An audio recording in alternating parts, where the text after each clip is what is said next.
કેવલ વિરાણી। શું ઘટના આખી બની છે તમારી સાથે? કાલે સન્ડેના દિવસે મેચ ને એવું બધું હતું, મેચ જોતા હતા, પછી સાંજનું જમવાનું ઓર્ડર કર્યું સ્વિગી મારફતે।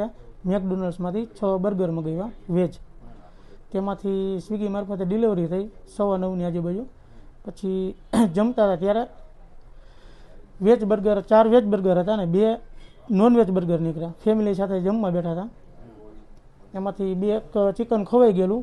ત્યારબાદ ખબર પડી કે આમાં રેડ કલરનો કાગળ આપેલો હતો, એટલે જોયું, ચેક કર્યું, એટલે ખબર પડી કે આ ચિકન છે। નાખ્યો તો વેજનો ઓર્ડર, 2 ચિકન આવ્યા, 4 વેજ આવ્યા, એટલે એક ખવાઈ ગયું। પછી ખબર પડી કે આમાં એક ચિકન આવી ગયેલું છે, તેથી કરીને પછી એક ચિકનનું બર્ગર લઈને અમે મેકડોનલ્ડ્સની કંપનીએ ગયા। ત્યાંના મેનેજરે 1.5-2 કલાક બેસાડ્યા અને કોઈ સરખો જવાબ ન આપ્યો। પછી સ્વીકાર્યું કે અમારી જ ભૂલ છે, અમારા સ્ટાફથી જ ઝાઝા ઓર્ડર હતા, એના કારણે બનાવ બની ગયેલો છે, માફી માંગીને એવું બધું કર્યું। પણ જે ખવાઈ ગયું છે એના માટે શું? હવે તમે કઈ પ્રકારની કાર્યવાહી કન્ઝ્યુમર કોર્ટમાં કેસ કરી છે અત્યારે, એડવોકેટની સલાહ પ્રમાણે ન્યાય મેળવવા માટે। જે પ્રકારની કાર્યવાહી થવી જોઈએ, કે શું વળતર મળવું જોઈએ, તમને શું લાગે? 100% મળવું જોઈએ। મારું નામ અજયસિંહ ચૌહાણ છે અને હું ક્રિમિનલ રેવન્યુ, સિવિલ અને કન્ઝ્યુમર સાઇડ પ્રેક્ટિસ કરું છું।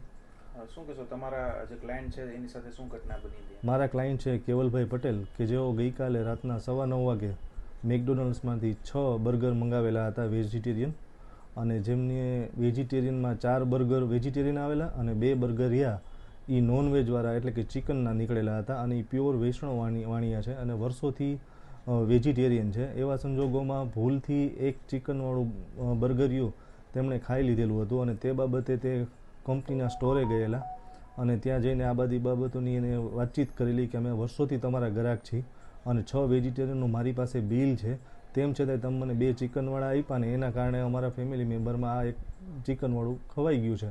તો એ બાબતે કંપનીવાળાએ બહુ વધુ પડતો કામનો ભરાવો હોય, રસ હોય, ઓર્ડર હોય, અને જેના કારણે આવી ભૂલ થઈ ગઈ છે એ માફી માંગેલ છે।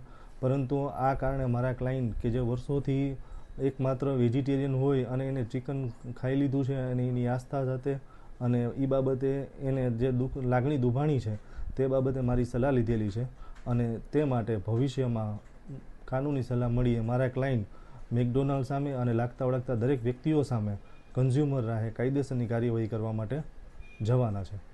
બિપિનભાઈ પોપટ। ઘટના બની છે એ બહુ દુઃખદાયી છે અને અમને પણ એ બાબતનું દુઃખ થાય છે, અને અમે પણ આ ભૂલ છે એ સ્વીકારી છે અને માફી પણ માગી છે। ભૂલ એટલા માટે સ્વીકારી છે કે જે કેનાર હોય એ પોતે સાચા હોય, ઉલટાનો એને અમને જાગૃત કર્યા કે અમારી ક્યાં ક્યાં ભૂલ હશે અથવા હોય તો એને સુધારવી। હવે અમે અત્યારે છે ને ઇન્વેસ્ટિગેશન માટે અને જાંચ કમિટી તૈયાર કરીએ છીએ। આમ તો કરી દીધેલી છે, ગવર્મેન્ટમાં ભૂલ થાય છે, પ્રજાથી ભૂલ થતી હોય તો એ બધાનું સંશોધન હોય, એ સંશોધનના આધારે સુધારવાનું હોય કે ફરીને ભૂલ ન થાય આવી, એના અનુસંધાને અમે અત્યારે આગળ વધી રહ્યા છીએ।